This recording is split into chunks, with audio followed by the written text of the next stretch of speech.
was a heartbreaking loss for the Winnipeg Blue Bombers last night in Hamilton. The Blue and Gold losing the Grey Cup championship game to the Montreal Alouettes in the last seconds of the fourth quarter.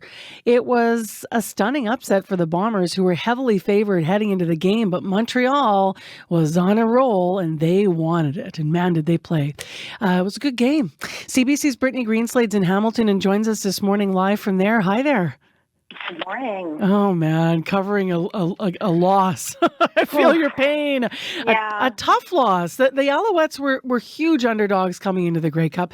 From where you're sitting this morning, what happened? Oh, Marcy, it's a tough day. It was a tough night.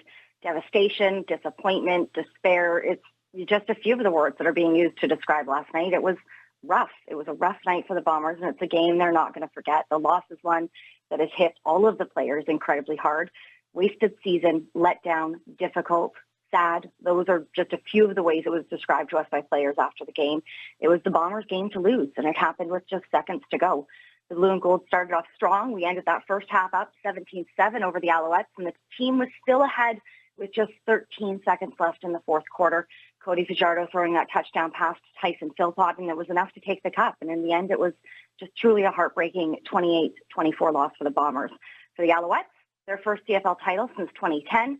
For the Bombers, there'll be some time to go over what happened and what could have been done better. But Coach Mike O'Shea says right now, there's nothing he can say to the players that's going to take that sting away. No, nothing they're going to hear right now. It takes a while for them to be able to listen, hear things. It's too fresh. When you recap a season, that's a little ways down the road right now. Right now it's just, fresh, painful loss. Coach O'Shea had a hard time getting some of those words out during that press conference last night, but he did have a few comments for the winning team as well. This game was good for the league in terms of the back and forth right down to the wire, scoring right at the end, lead changes. And Cody had full marks to Cody. I don't know what the numbers look like, but it doesn't matter. He's a winning quarterback right now. Yeah, we took the ball away too. Yeah, that's taking points right off the board there. Yeah, they're a good defense. So is ours. Man, it was tough all the way around. You can hear it in their voices. You mentioned a little bit what you heard from players, but tell us a bit more about that.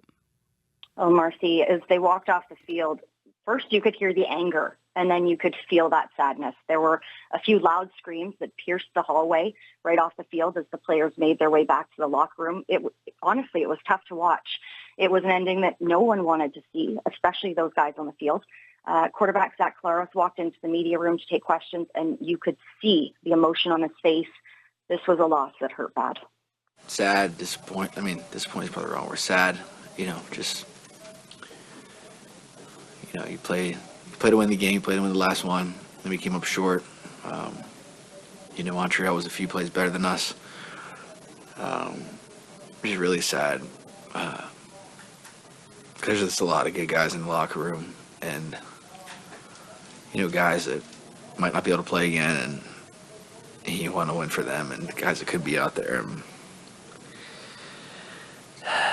And yeah, there's a lot of good people. You just don't want to let people down. It's terrible. I know, Brittany, I was in the locker room and I have this visceral memory. It was like Doug Brown's last season and being in the locker room. They had lost in the Grey Cup that year as well. And it was just being in there, just feeling the emotion and watching him sit there and hang his head. And because these are careers, right? And you don't know what people are going to do next year in Bombers. So you feel it. So what was it like for you being in the locker room after the loss? You could hear that heavy sigh in Claros' voice in that last clip there, and his eyes were welling up. You could tell he'd been crying there as he spoke to us. But it was a quiet locker room. It was somber. You could hear that pin drop when we walked in. This was the second Grey Cup loss in a row for the Bombers. They weren't able to hold it off against the Toronto Argonauts last year. And for the players, they say this one stung even worse.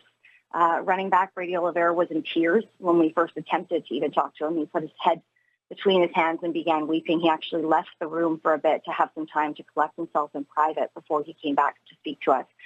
You know how much it meant to these players. You could see it inside that room. And for Oliveira, he's a player that leaves everything out on the field, and he had an incredible game. He still felt guilty about possibly not doing enough. He told us he felt like he let his team down. He felt like it was a waste of a season. And this was also him coming off winning the most outstanding Canadian at the CFL Awards on Thursday night. Yeah, I didn't care about those awards. I mean, I said it, if I walked away with 2 awards, 1 award, 0 awards, I mean, this is what it's all about. You know, you go through so much throughout the year. You want to win these games. You know, you want to win it for the guy next to you and your coaches that put in countless hours for game planning. And, I mean, it feels like it's all a waste. My season that I had this year, I mean, it's a waste. I didn't accomplish what I wanted to accomplish. I didn't have any individual goals set. I mean, I want to help my team, help my city win a championship, and we didn't get it done. Yeah, I mean, it sucks. It's gonna go with me for a bit into this offseason for sure, just because of just the guy I am, the way I play this game. You know, I hope everyone can see it through the TV that I play my ass off for my team, for my city, my teammates, and I really wanted to just win one for, you know, the guys that have never got to experience it. My running back coach, I never got to win one yet, so just gonna bounce back from this. I'll use this as, you know, more motivation. I'm already hungry as is, and go into the off season, and we'll be back, and we'll play in another Grey Cup for sure. The other thing I wanted to ask you about this morning, Brittany, you know, we're hearing from players, but we were almost without 2 of the top players on the Bombers due to injuries. So both actually managed to play. People were surprised at the game time decision. But what did Adam Bighill or Dalton Schoen have to say? Yeah, well, say from Coach O'Shea, we talked and heard from him around 4 o'clock local time here. The game started at 6 o'clock local time. And at that point, he still didn't know if either of them were going to play. He said they were giving them up until the very last minute, that half-hour mark before game time. Linebacker Adam Bighill entered the game with a right calf injury. He was in a walking boot when he arrived here in Hamilton. And minutes ahead of the game, you could see he was in game mode. He had his headphones on. He was not going to be standing on those sidelines without playing. Receiver Dalton Schoen has been out since the beginning of October. He has an ankle injury, and he says he took that loss to heart. But really, he thanked his coach and the training staff for even letting him go out there last night. And it doesn't get easier. We obviously had this last year, and it hurts just as bad now. And it's kind of hard to put into words, you know, that feeling, but to watch another team celebrate, it hurts. I obviously wasn't full out there. I was limited a bit physically, but felt like I was good enough to play. The training staff and coach thought I was good enough to play and help the team in whatever capacity I could. And so, you know, obviously in an ideal world, you'd be full. But, you know, at this point in the year, not anyone really is. So I was, again, really grateful for the opportunity.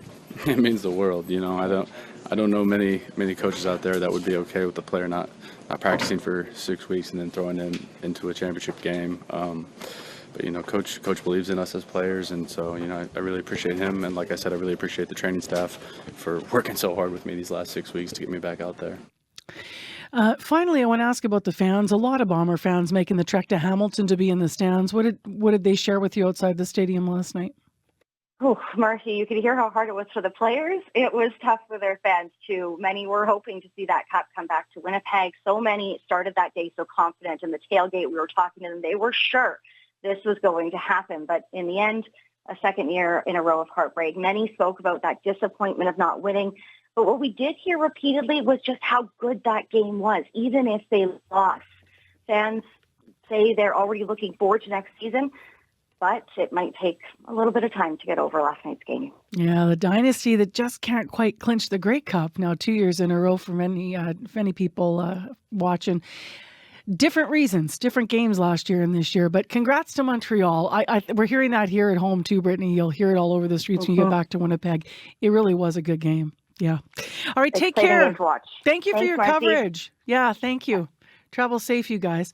So Brittany Greenslade is out there with Jason Empson from CBC. She's given us a post-game Grey Cup debrief. She's still in Hamilton this morning. A couple final comments to fans. People were writing on my Facebook page last night at the end of the game. Jim Taylor saying, with close ties to both teams, I'm happy it was a close game between equally matched teams, an exciting game for sure. And then finally, Brian Campbell saying, I always hate hearing at the beginning of the game, the Bombers, the odds-on favorite, and Montreal is not expected to have a chance. But right now I know, he says right away, I know the underdogs are just dying to prove everyone wrong. And the favorites might go into the game overconfident. So Brian weighing in saying, I didn't think it was a bad game. It was exciting to the final seconds, but Montreal just wanted it more. The Bombers did well. The Alouettes did better. next year will be our year. This is your heart. Thank you for watching the CBC Manitoba YouTube channel. Don't forget to like and subscribe. For the latest breaking news and top stories, download the CBC News app.